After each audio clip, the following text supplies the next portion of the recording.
Allow me to introduce myself. I am the last sane sports fan. I am a genius by trade. I just knew too much.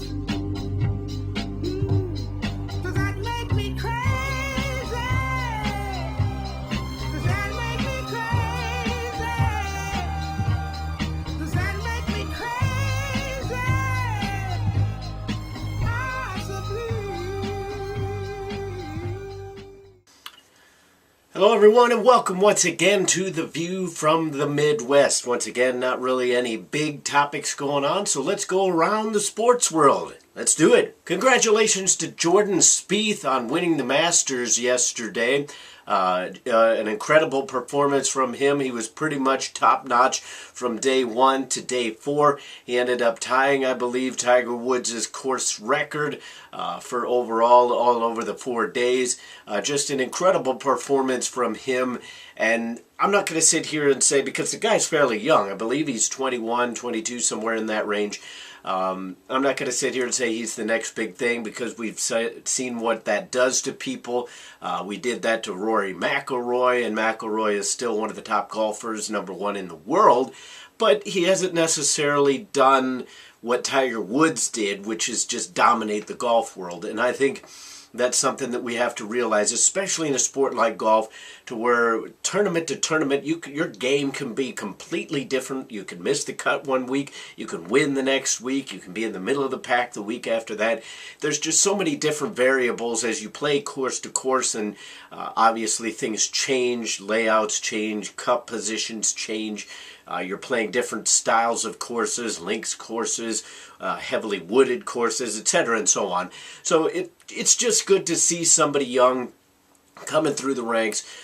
Just solid performance from him top to bottom, and really just one of the best golf performances we've seen in a long time. Kind of piggybacking off of that, want to talk about Tiger Woods. A good performance from him.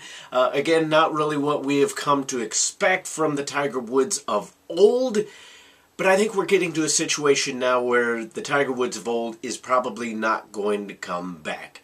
Sad as it is, you can think what you want about him as a man, and I will not argue that.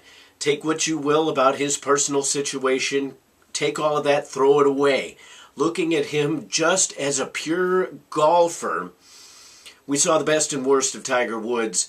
Day #1, it was really a shame to see what he's become. He managed to battle back from that, finish the day not too bad, and then kind of progress from there. He had an overall solid 4 days. Not necessarily up to his own standards, but still a solid 4 days. But take what you will, think what you will, I should say, of him as a man. But if you focus on him just as a golfer, it was sad to see on day #1, shanking him off into the woods. One of the holes he even played from the next fairway, and then he ended up shanking that. One of the greatest golfers of all time, to see him in that kind of situation was just sad to see. But on the flip side of that coin, it was good to see him kind of rebound. Maybe he'll finally get his game going. I don't know that he'll ever tie Jack Nicklaus in terms of majors. I think that situation may be too far gone now. But it would be nice to see. I think golf is more exciting to watch when Tiger Woods is at his best, regardless of how you feel about him as a man. Those of you who can't guess, I am wearing my Liverpool scarf here. They ended up winning 2-0 for those of you who care over Newcastle today. A rare Monday appearance on the Premier League. One of the debates that's happened quite a bit over the recent years is what league is the best. There's no empirical answer. All of it boils down to opinions. I believe the Premier League is the best league because of the breadth of talent. The teams at the top of the leagues, by far you're going to get better teams in the Spanish Premier League, the Spanish Primera and the Bundesliga.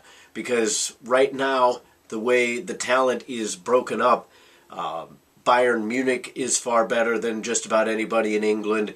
The two Spanish giants are better than just about anybody in England.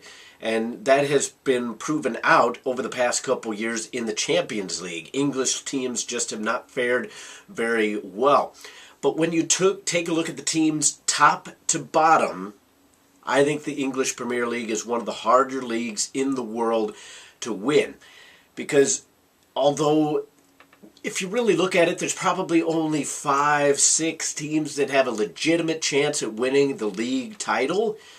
That's still more than the 2 or 3, or maybe even 1 in the case of the German league, that had a legitimate chance at winning the title. So if you have more talent top to bottom, regardless of how it compares to those super clubs, I think that means that the English Premier League is a tighter race and therefore better to watch week in and week out when games really mean something and it's not necessarily just 2 clubs, 1 club, maybe 3 clubs positioning for those top spots. Interesting little topic today that Barry Bonds is kind of in the news, and he is questioning why all the hate for A-Rod. And I find this just to be a comical topic due to the fact that one of the biggest cheats of all time, who cheated to get that home run record, and although it's never been proven, look at the pictures.